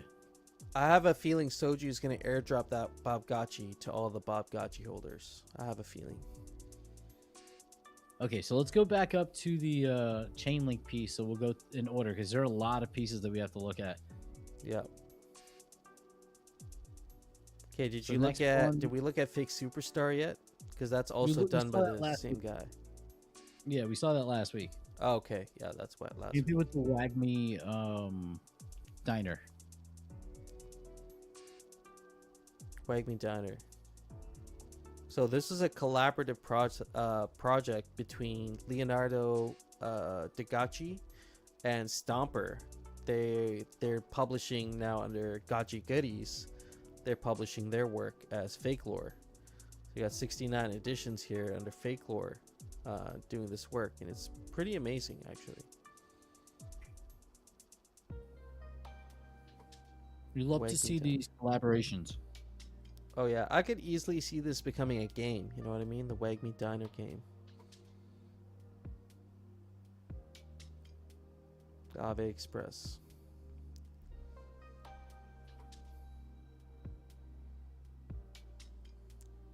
Okay, and then we saw the Sergey piece. Flagor. We got a Flagor episode. We have a Macallium piece also. Oh yeah, we should look at that one as well. Flagor. Can you put sound? Yeah. Yeah, I can pipe sound if you need. You can pipe sound? Okay. Yeah.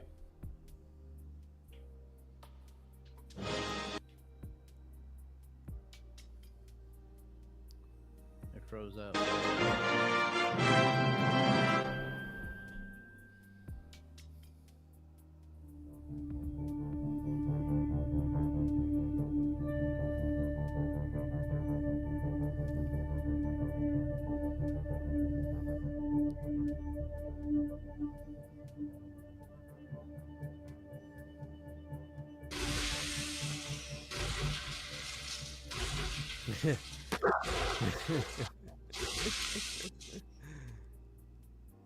The flag ore got wrecked.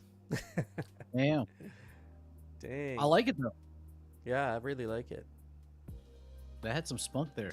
Episode 5, Flag Olympics. I wasn't sure what was going to happen there for a sec. Yeah, 20 editions. I like that. Those low edition pieces, man. All right, so what's next? Gotchiception. Pixel Sensei.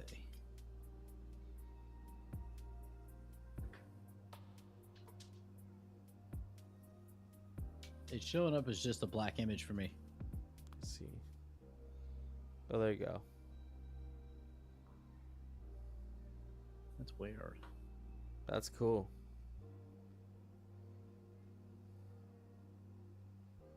Five editions. Kind of makes me dizzy, to be honest. I can't see it. Oh, did you see on my screen? The studio? No, I wasn't looking. Let me see if I can get it. It's coming up black for me. Oh, there we go.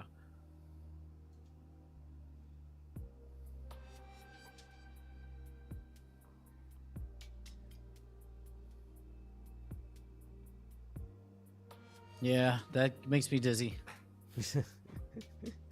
I would put this up when like I had someone I don't like a like a family friend that you're annoyed with. I put this up on the screen when they're around. Hey, check this out, buddy. Oh man. Yeah, that's giving me a headache. I guess it works though because it's evocative. It's unique in that sense. Yeah, you get confused. All right, the next row. So my Kalliope's piece. For the record, it's about to be minted in 5 hours. It has 4 flags. So obviously, and 6 hearts. So it looks like it's going to pass. But it looks like just a, what is it? No, it's not an image. It's actually an animation. So let's see. It's an animation. Yeah, you want to try playing it? See if it... Yeah, let's see if I can get it. Does it have music?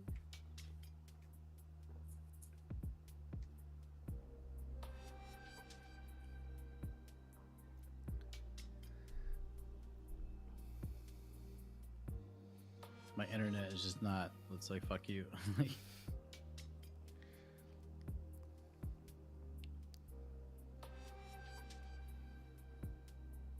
Just try it again. Are you still there? Yeah, I'm hanging out. There we go.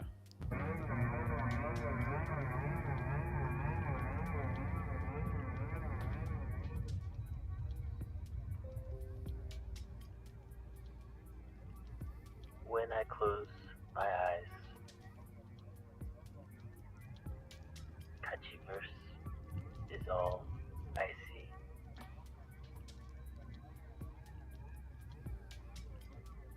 Oh, beautiful.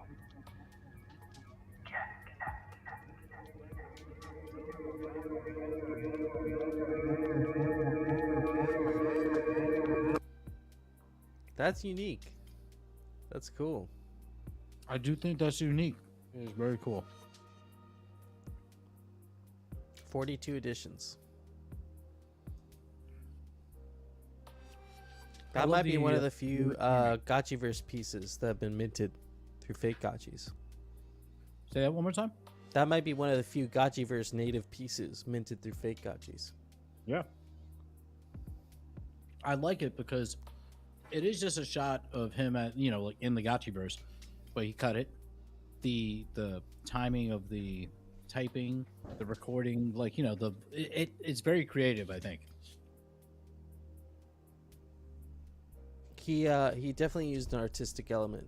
And I would say this is a really nice piece to have on your parcel. Well, I would say that I'm not sure, but that might be a haiku. I think it is. Yeah, which is that's dope. Damn, I like this next piece though. Fake Fest for the friends. Oh yeah. See, this needs music. You got to put a music on it. Did you notice? Yeah. Oh, dude, the 3 of us are in this piece. You see that? Oh yeah, I'm there. That's You're there. You're hanging out. You're talking with me, and I got my Gotchi, and then you got my Callum right there. Yeah. I don't own that Gotchi anymore though. Still though, I mean, that was your PFP. That's your gachi, or was your For gachi? 2023, yeah. Now I'm just no futuristic. Broke ass gachi. Minor. So what's your official gachi then now that you actually It's use? no futuristic. It's this one. Not this one. That's the logo one. Mine is this one. This is Oh, the very OG. cool. This one's like never going anywhere. That's the first gachi you bought? Yeah. Nice. I've switched his wearables around a little bit, but he's almost always been wearing the Abe suit and the helmet because he doesn't. This isn't a high BRS gachi. It was literally I bought an open portal, and I was like, oh, I think this is Dai. I was like, I have Dai. I'll get this one, but it's a low BRS, so it's never been competitive in any of the stuff. It gets like a little money. I think it's decently competitive for XP, but I pumped up my other gachi No Future, which I just have rented out to scholars. I give them 100%, and they're just playing with those gachis. But yeah, this one is in my wallet. This is my PFP. It's my gachi. That's cool. Yeah, this is the oldest gachi I have. Very nice. Yeah, no, that's I think I got something similar to that. I got a 480. It's like a 480 BRS, but it's my original Hefe gachi. I've never changed his name. It's always been that gachi.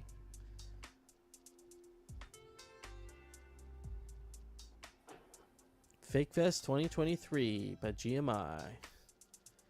Got the top collectors on the leaderboard. I love that one gachi that comes out of that portal and then like zooms off, you know. It's a little chubby one, yeah. I love the artist is like a little bit, like a little vortex.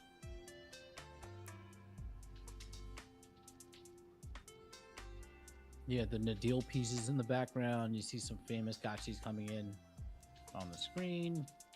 Oh, dang. You got this one by Supreme Pablo. Fake Gachis. Fake Fest. Magazine cover. GMI. This is awesome. Yeah, I like this one too. Very Flirty, cool. fake, fabulous fashionista. Press play and I'll blow you a kiss. Appearances by Boba, Stomper and Krabbage, Bibo Cipriani, Pixel Sensei, XPG, Fake Lore, Mycalium, 1 of 75. I like this. This gives it like a real. See, I want to see this, but get this in like, real life. I'd pay extra for this. Oh, like for the physical version of this, and then have like Yeah. little like fake articles inside. That would be so dope. Even if it was Yeah, like I would 5 pay pages. $50 for that. Easy. Yeah.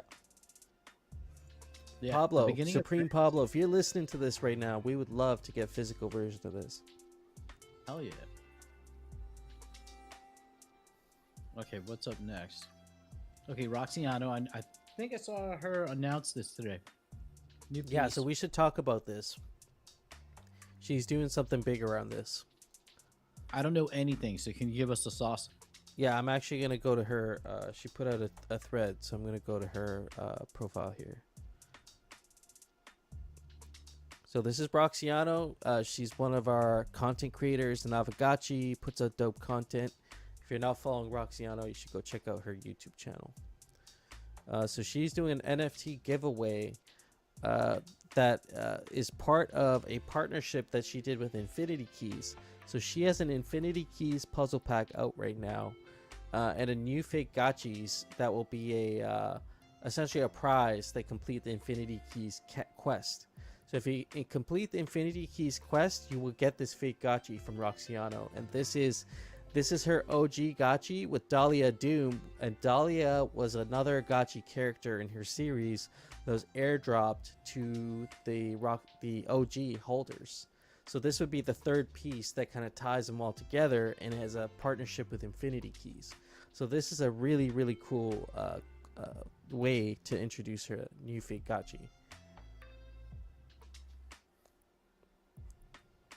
Do you happen to know what part of the story we're seeing here?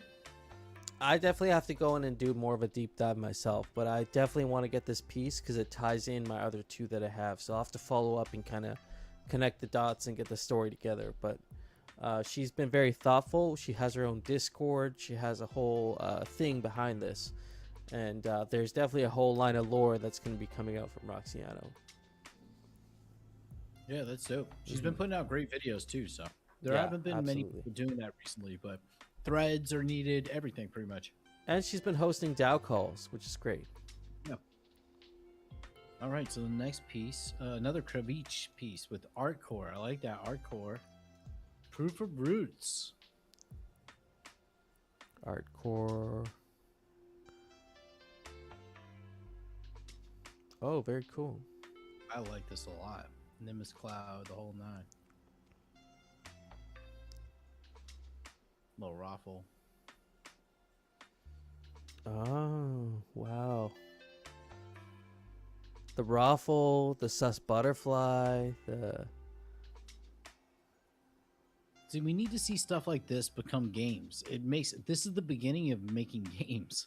Yes, this is very much the beginning of making games. And, you know, I'll tell you what, man, like, you take some of these assets and you import them into, like, a 2D phaser engine, and you can actually start writing code for that plant. You can start writing code for that little cloud. You can start writing code for that gotchi, and you don't even have to port these things into blockchain. Of course, that's like a necessary step at some point if you want to monetize and all that. But just to make a fun game is actually not a huge barrier to like making something like this, and just like turning this into a game would not be a huge leap, to be honest. That's awesome. Yeah, more stuff like that. Oh, do you want to talk about any DAO stuff? I mean, we're not done here, but we'll talk about the DAO stuff in a little bit, actually. Yeah, let's run through this, and we can talk about some DAO stuff. Okay. We'll leave the spicy stuff for the end. Gotchiception. We have another piece called Gotchiception. Do we? Two competing Gotchiceptions. We have two gotchiceptions? Yeah. Oh, dude, because the other one's called there has to be a difference, because there's no way they're both spelled the same. Gotchiception.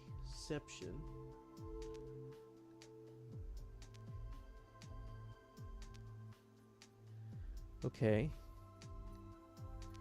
Yeah, so one's a capital G and one's a lowercase g. That's how they're different.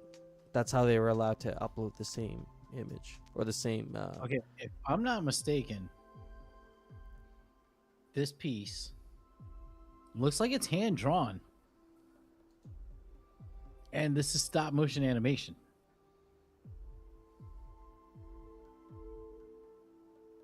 I mean, it's from Awkward AI. I wonder if there's an AI element to this. Mm-hmm. It could be like the faking of the, if you make the initial drawing and I guess create the move. Yeah, this is I don't know. interesting. Yeah. I would want this on a high definition screen. I think it looks very cool. This is something I'd want to have right up behind me, actually, on the left there. I got a little bit of wall space. I'd love to have like a, a 20-inch frame, a rectangular frame with that just like on loop going. That would look really nice, actually.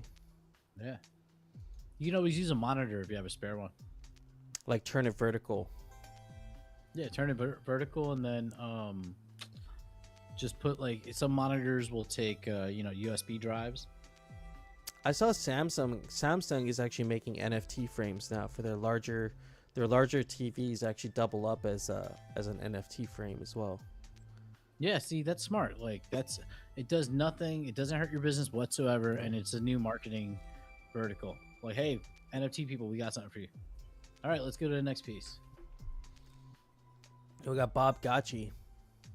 Bob Gotchi.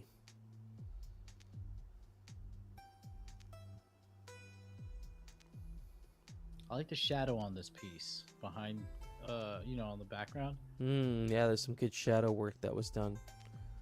It also has a very fine, like, I don't want to call it. It could be noise, like you see, like in the shadow. Yeah. So I wonder if this is a high definition photograph of paper, or if this is like built in a studio, like kind of workshop. His process is quite interesting. So he uses a lot of like gel pens and I think almost like an onion skin type of paper, and then he takes that transfer and he makes it digital, and then he adds his like little flair to it, like the shading and all that stuff. Yeah, I think it looks great. Digital Bob Gotchi. Looking forward to adding that one to my collection. I mean, it'd be cool honestly on the GMI land to have like whatever 20 whatever pieces we have, 15, 20 pieces, and during the live mint we could have someone who's actually listing, you know, each artist would have to send one to the same wallet. We can all send them back after whatever, but each artist would send one of their pieces to this wallet, and we could actually have all the pieces kind of show up on the screen as people are live minting. I think that would be really special. Yeah, that'd be really cool. We just have to instruct the artist during the live minting, hey, mint your piece. Once your pieces are minted, send one piece to this address, and we're going to just have someone, you know, listing them, changing the NFT displays out to all the different pieces. Yeah. It's kind of like, you know, have you practiced that, by the way? What's that? Because remember when we had the Hall of Fame and it didn't work? Yeah, I'm just going to let Jesus take the wheel on that one. It just hopefully it works out. Oh, man. All right, next piece. I love this piece. This is a great piece. All right. Undrippy Raffle by Nadil. This is a great counterpart to the original gotchi that he did. The I have drippy. those pieces. Yeah. So 42 again, edition. this is a physical representation tokenized as an NFT, which I think is really cool. Hand minted.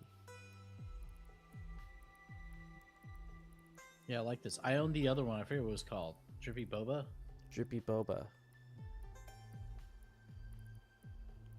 You know, it'd be kind of cool if some of that ink would have dripped down from the Raffle's mouth. So would it look like he just like ate something, you know? Like drool.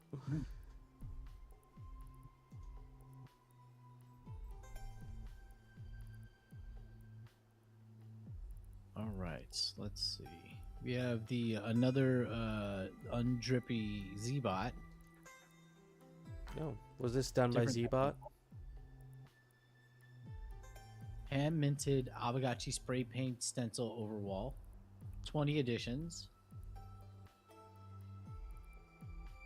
I'd love to get like a physical of the stencil. Like, you know, imagine you buy this piece and then you can actually claim the physical stencil, because I'd love to then go around and mint, you know, hand mint some more gotchis around in my area. I'd love to do that. Yeah. Because then you can also do it with chalk and just put them everywhere. Yep. Yeah, I was thinking spray paint, but chalk could work. Yeah, because then you won't get in trouble. You just gotta be a little quick with it. Be a little stealthy. Yeah, just get big blocks of chalk, put it down, move to the next spot. That's true. I shouldn't be promoting illegal activities on the live stream. Yeah, man. Use some chalk. As I smoke weed. All right, next piece.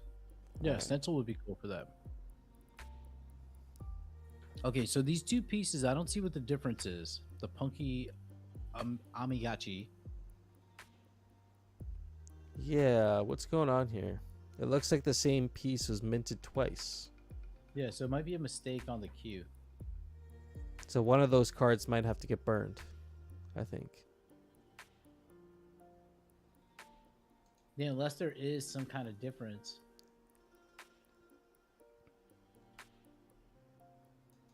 They look more or less the same to me.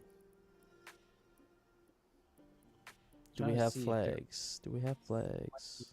Difference. No flags. We just got 7 likes each. Yes, it's probably a duplicate. It's fine. Yep. All right, we have contacts piece. The Tree of Fud.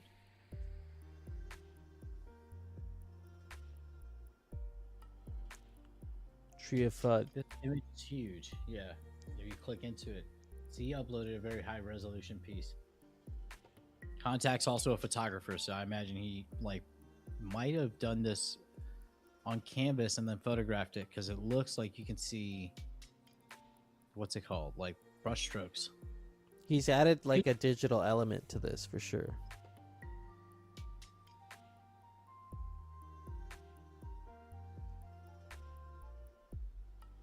Very cool. Still waiting for mine to upload, but yeah, I like it. I'd have a print of that in my house. Yeah, absolutely. Oh, and now we got these like high-res digital gotchis.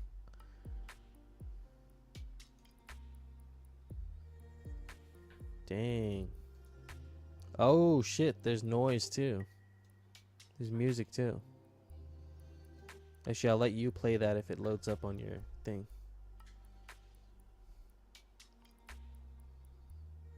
Or I could play it too. It's fine. There you go.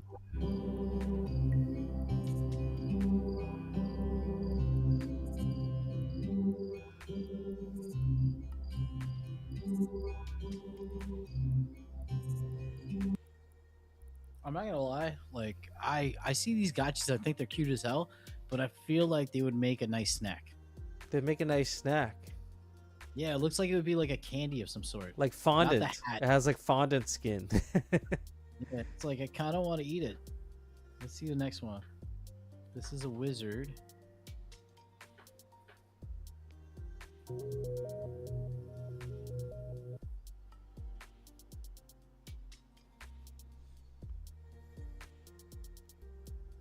Come on, internet.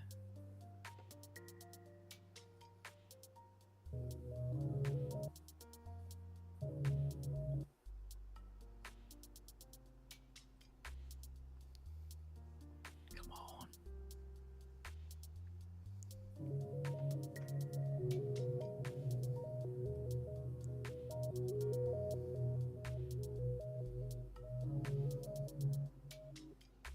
Yeah, those are going to be models for the toys. These are very cool. Yeah. All right, what do we have up next? Wait, you Fake said Pepe. toys. What do you mean? Are you going to get toys if you buy these? I don't know. Remember he did toys a while ago? Oh, yeah. You think maybe these might be like physical toys too. Yeah, that'd be Possibly. cool. The fake Pepe. That's cute. Oh, you got one. It's a one of one fake Pepe. Ooh, I like that. Godlike. Truly godlike. See, this is a GBM worth getting into. Yes. I think 'Cause this the- would go for a They're lot. gonna go after it, but they don't really know where the floor is. It's not like a gachi or land. Yeah, this one will be tough, honestly, to get. Yeah, but you might get, the bids to go up towards 1,000. You might not get the I don't fake know. Pepe, but you can get the fake Pepe card, and there's 69 of those. I like that. The most epic fake Pepe gachi in existence. Rareness score 100. Yeah, see, getting that would be amazing to be able to, that would be the one of one fake Pepe to be on a screen in the background, because that's a flex. The vibes this one gives me, though, even the fake Pepe card is almost like a Nakamoto. Like, it has that, it's Zebot, the original artist, fake Pepe, like the pedigree of both Avagachi and Pepe together, the one of one that represents the card. Like, it just has that kind of vibe to it. 69 editions. That's nice. Soul Steal ability. Oh shit. You want to play the music on that one? Yep.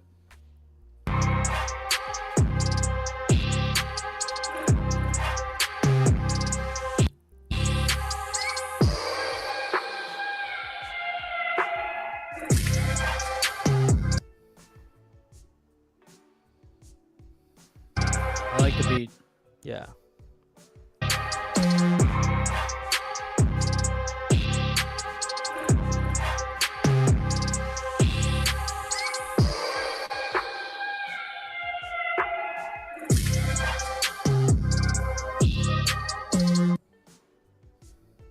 Yeah, that's a Dang. dope beat.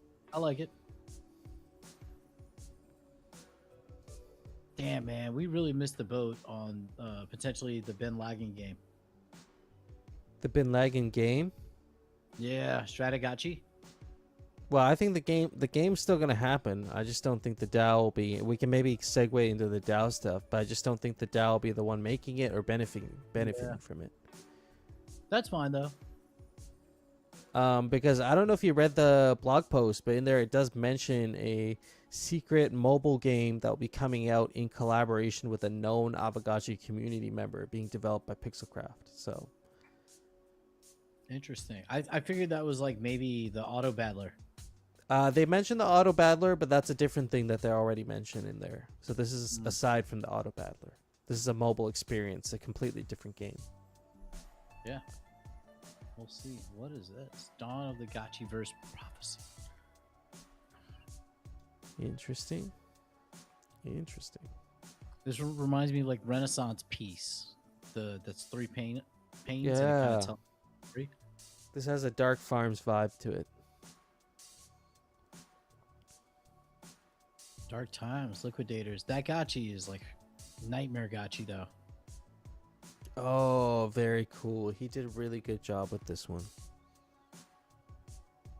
More Lacos.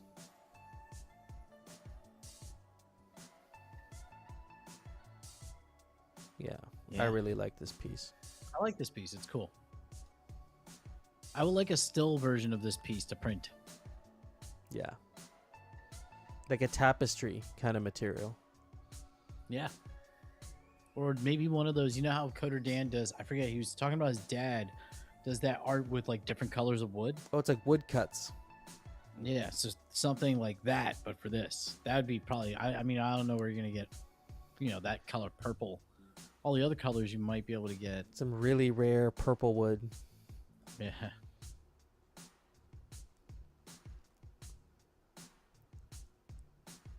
Yeah, but I like it. I dig it.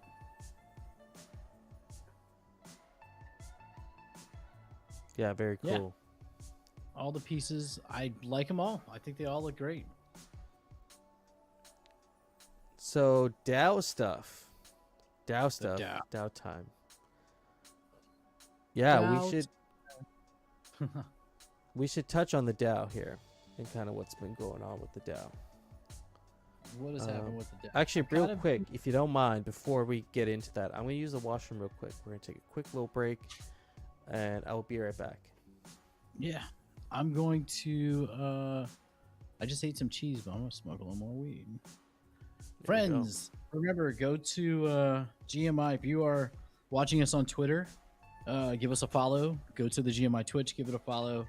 Give Hefe a follow. All the follows. Follow the follow. Oh, you know, do the do.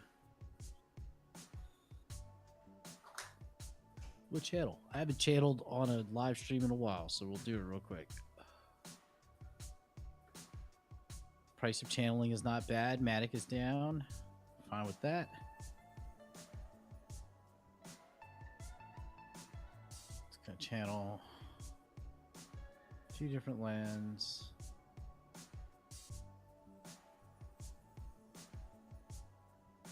There we go. I got my laundry in the background. We rocking him. We're rolling. I'll grab some more weed. There we go. Oh, fuck. I gotta finish the rest of this.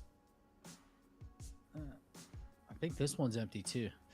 Yeah, see, this was doing well for what's it called, FOMO, but we ran out quick.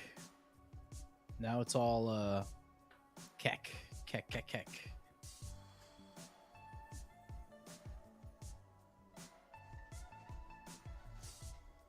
Yeah, the farming game. Gonna need new lands soon. Cool. FA's coming back in, I think. This one is definitely empty if I'm not mistaken. Let's see. Yeah, get selected. I go with Alec Baldwin. You channeling? Yeah, I got to channel and empty these 5 farms plus my 1 farm. So just do that, and then I'm done until tomorrow. So it's a different lifestyle. I do enjoy not channeling all the time now. Are you still channeling for clients? Just as one. Just because he put in so much money into his farming, I kind of advised him a little against it. Like I was like, we're just gonna see the prices of Alchemica pump up during these spending competitions, and then the level of emissions are gonna go through the roof, and you're gonna, your yield is gonna be. It looks like it's attractive, but it's gonna drop. So he built out, and he's actually like this one. He's emptied this. This was mostly just a really good FUD roll, 572,000. It's been emptied at almost 1,700 FUD a day, emptied. So another reroll will only give like maybe 8%. So I'm just kind of, until kinship burn comes in, then I won't be doing this, and then I'll just offset it to like a scholar, have somebody else do it. For me, it equates to, with before, when it was like heavy FOMO, it was right before you came back on, we had a land that was like a lot of FOMO. That one's empty, so that would be like 15-20 bucks a day, and I'm getting like 25% of that. So it was nice just for that. But now with the things emptied, it's not really worth it. Still good to get in the verse and play around, but I do a lot of that on game night anyway. We have a lot of fun. Right. Yeah, that makes sense. Yeah, I see. So yeah, DAO stuff. Where do you want to start, man? I don't really know. I've like kind of been out of it. I read some of the notes for I read the chat for the last DAO meeting, so I don't know. I knew some of the subjects that were covered, but I didn't actually listen to the recording. Yeah, I mean, as far as the DAO calls go and hosting them and doing all that stuff, I will not be I will not be in that role anymore. I'm just kind of left to the DAO now to figure out how they want to do that. If there's Thrive rewards, I might do it once in a while, but ultimately I kind of had a decision to make at the end of May, whether I was going to keep doing that for the DAO or if I was going to pursue some other work somewhere else. And so I've tried to just kind of distance myself from the DAO in that sense, and kind of just left it up to other hosts. Like we've found out in the last couple weeks, we got some really great talent with other hosts in the DAO. We got T-Bird on deck. We got Roxiano. We got Mike Callum. I think Musashi might be interested in coming up there and spending some time. So we got some really great hosts that I think will be able to hold it down. And ultimately, Coder Dan just needs a counterpart for these meetings. And we'll build structure over time, right? But I won't be doing a lot of that anymore. It doesn't make sense for me to do it if the DAO is not going to be looking to compensate me. And, that's a decision like that was made as a DAO. But at the same time, I think the Gachi Vault had a big role to play in a lot of these recent decisions happening. So they've actually moved the quorum requirement up so that the majority of proposals ultimately that they are not in favor of will no longer be passing through the Gachi Vault. And we know Gachi Vault represents a huge amount of quorum. This is an issue that you brought up way earlier on before any of this happened. We were talking about possibly ill intent. We were talking about I don't even want to call them bad actors, but I guess bad actors or ill intentions or ulterior motives that might affect the way votes go down. And so that's what we've kind of seen here happen, and it's become almost like a little bit blatant at this point, where it's like nobody's really talking about the elephant in the room. But the truth is, like, we have another entity that we have to deal with on our protocol that has a large influence on our voting, a very large influence on our voting.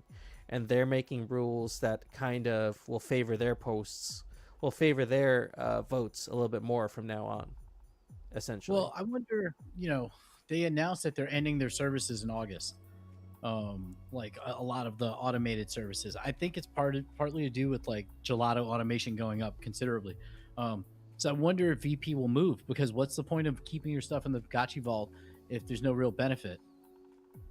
Well, I'm curious to know how much of it will stay. I mean, because they still said that they're going to keep the VLT running. They're still going to keep the snapshot running. So now the question becomes how much of that voting power still gets left behind, represented by VLT.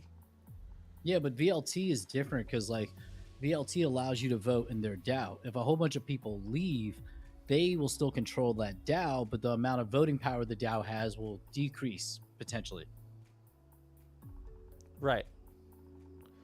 Yeah, so I don't know. Like, the thing is, if they're ceasing their operations, that means they're most likely not bridging over to Gachi Chain. So that also is another issue. Is Orium already thinking about that, looking at that? Where are you guys at with that? Yes.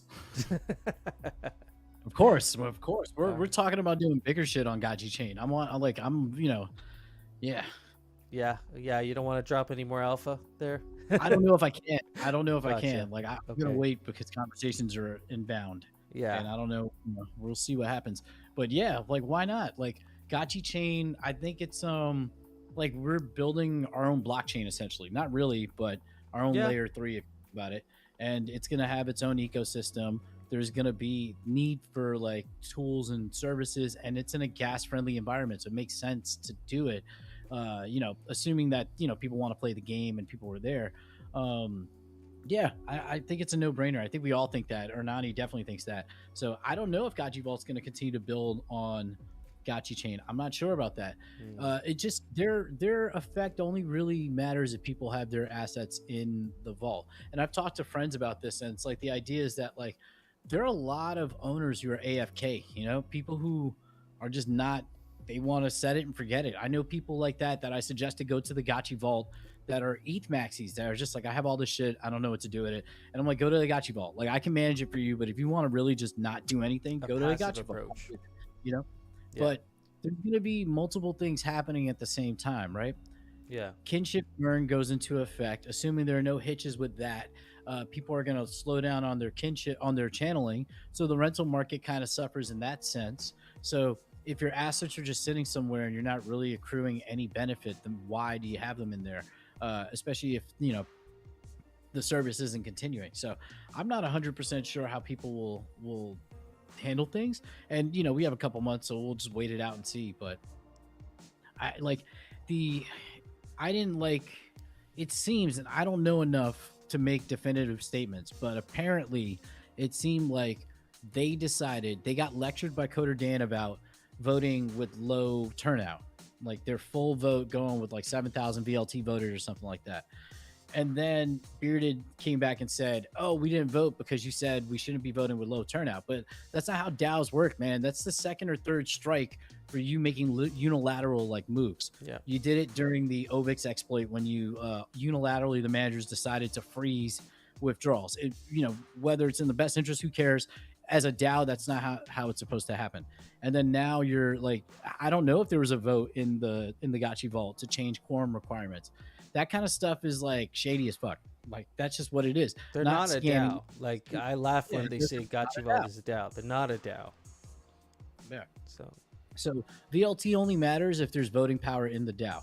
Are a lot of asset holders AFK? Probably.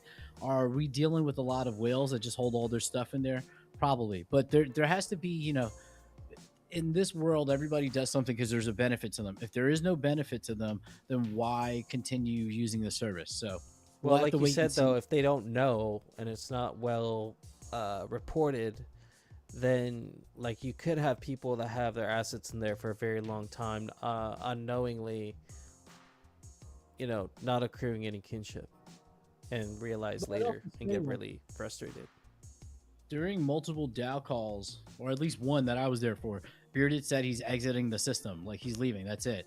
Right. That sounds like you're capitulating, you're selling all your stuff, you're leaving. So that's going to affect voting power anyway, because that means it's shifting from one person that we all are kind of like, come on, and to other people, So I'm long-term Abagachi. There's going to be shakeouts. This is somebody brought up like another game that this happened with, where there was like a huge shakeout, price dumped, and then distribution of the assets slowly grew and price goes back up because people aren't listing. They're just holding, because it's kind of like Cool Cats right now, which I mentioned before. I look at the floor. There's only 197 Cool Cats listed. The collection is 10,000, right? 9,950. Yeah.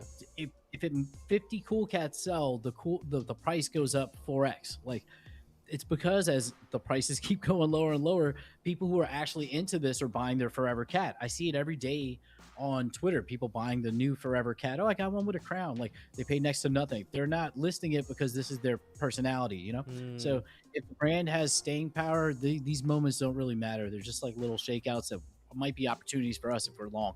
There's more stickiness that happens over time. It's that the Cantillon effect The Cantillon effect is like the longer something stays around, it's true for a lot of businesses, it's true for a lot of things in the business world. The longer that something stays around, the more likely it is to continue to persist and maybe even grow over time. So, you know, I think Avagachi's proven that. I think there's like other communities like, you know, the Pepe the Frog that has proven that, which is like a meme. There's a lot of these instances where these things they were just around for long enough and stayed relevant for long enough that people are like, yeah, this is part of culture now, you know? Yeah, exactly. But we'll see. The DAO is the DAO. The DAO is the DAO. The DAO's going to do what DAOs do. And yeah, so, you know, in short, the DAO Lens proposal did not meet quorum. My proposal did also not meet quorum. So those two things are kind of, you know, my proposal I'm withdrawing. I withdrew that proposal. I'm going to focus on other things and probably not do as much DAO stuff and kind of see if that vacuum opens up, you know, some other opportunities for people that maybe have wanted to get involved in the DAO and just haven't had that chance. So there's a vacuum here for people to fill if they want to be, you know, if they want to be streaming the DAO call, if they want to be planning the DAO meetings, you know, reaching out to people, maybe forming partnerships, maybe like even hosting the DAO call and like being part of that conversation. So there are opportunities here. It's a great time for ThriveCoin to get involved as well, so they can start, you know, that board can start thinking of ways they can incentivize this sort of behavior so more people can be interested in that. And you know, at a high level, I'll kind of still assist in any way that I can, but I'm not going to be throwing my full weight into the DAO. I know it's, you know, like I don't want to get burnt out. I think that's happened to a lot of us before, and I don't want to be there. So that's kind of where my head's at with the DAO right now. I think that's fair.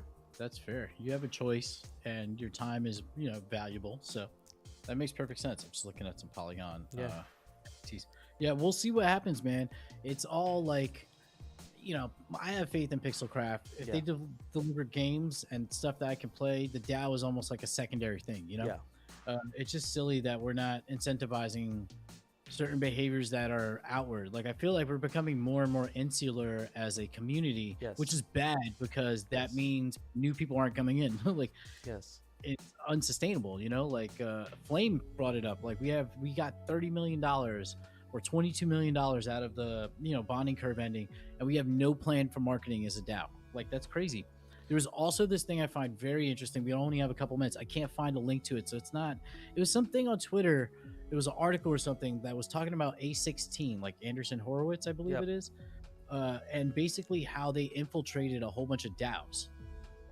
And I'm like, we're one of the largest DAOs in the world. So is it beyond the scope of reason that we've been infiltrated by bad actors who we saw in that that article a few weeks ago about the idea of people coming in and trying to push executive management because it becomes cushy, easy paying jobs that you don't really do much.